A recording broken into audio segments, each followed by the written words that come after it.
It starts with a chilling discovery. Police are called to a remote area, and they find two bodies.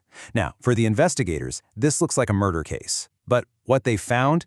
Well, that was only the end of the story. To really get what happened, you have to go all the way back to the beginning.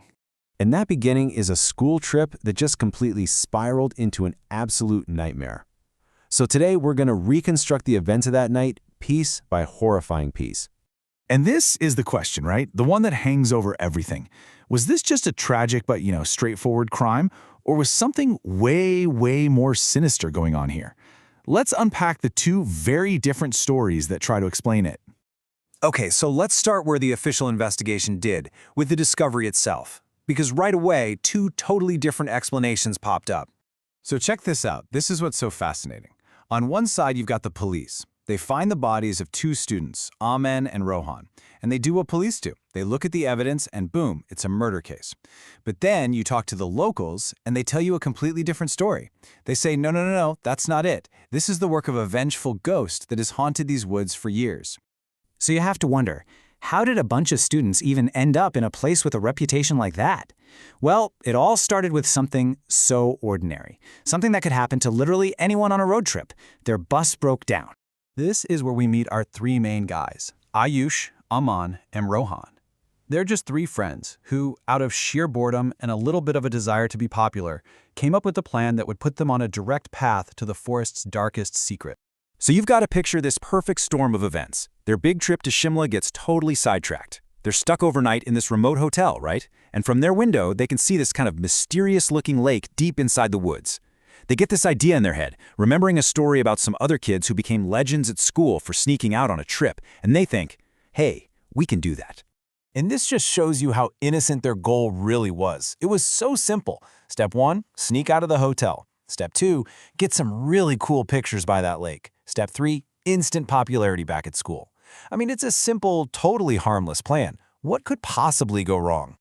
Well, this is where that simple plan just completely falls apart. Because the forest they walked into was so much darker, so much denser, and a whole lot bigger than it looked from their hotel window.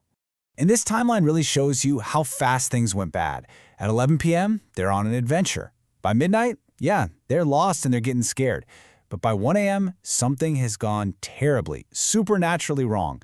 Rohan just vanishes, and when his friends find him, he is not the same person.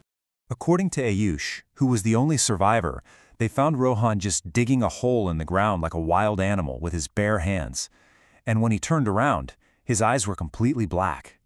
When Aman tried to get close to him, this thing that looked like Rohan threw him clear across the clearing with a strength that was just, not human. Then, just as suddenly as it all started, Rohan collapses. He seems to come to, looking normal again, but he starts screaming, pointing at Amen. Ayush looks over, and now Amen's eyes have turned pitch black. Without saying a single word, Aman just gets up and bolts, running deeper into the forest. So they're terrified, obviously, but they're not going to abandon their friend. So Ayush and the now-recovered Rohan start chasing after the possessed Amen. And the chase leads them to this place that should not be there. A creepy, old, falling-apart house, a ruin deep in the middle of the woods. And inside, they find the source of all the horror. They see Amen, just levitating in the middle of the room, totally motionless. And standing with him is this horrifying old woman. She has the same black eyes, her skin is all saggy, and her white hair is a total mess. As Ayush and Rohan turn and run, she comes after them, not by running, but by clawing down the stairs like some kind of grotesque insect. They just burst out of that horrible house and run for their lives. They're not looking where they're going, they're just trying to get away from that crawling thing behind them.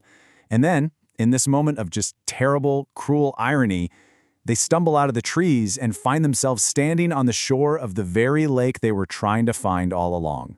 So their journey is over. They made it to their destination. But it's not a place for cool photos anymore.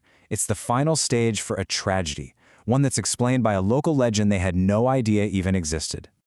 In all the panic, both Ayush and Rohan fall into the lake, and the second they hit the water, they feel something pulling them down, some unseen force just dragging them under.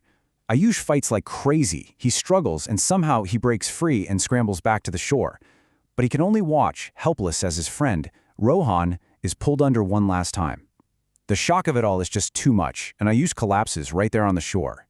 And this is where that local legend just clicks perfectly into place. The story goes that the old woman from the ruins used to live there, peacefully. But some villagers wanted her land, so they murdered her and dumped her body in that exact same lake. And they say her spirit is still there, tied to her old home and the water. Now, the key part of the legend is this. Her spirit isn't just hanging around, it's actively seeking revenge on anyone who trespasses on her land. So the boys weren't just lost in the woods, they had walked straight into the lair of a vengeful ghost. So in the end, we're left with these two truths that just can't exist together. You have the official report which found the bodies of Rohan and Amen and calls it a murder. And then you have the survivor's story from Ayush, this absolutely harrowing tale of possession, a terrifying chase, and a face-to-face encounter with a spirit out for revenge. And all of that leaves us with one last really haunting question. Was this just some random tragic act of violence? Or was it a whole chain of events set in motion by a single moment of bad luck? A broken-down bus that led three friends, just looking for a little bit of fame, to a place that only offered death. What do you think really happened that night?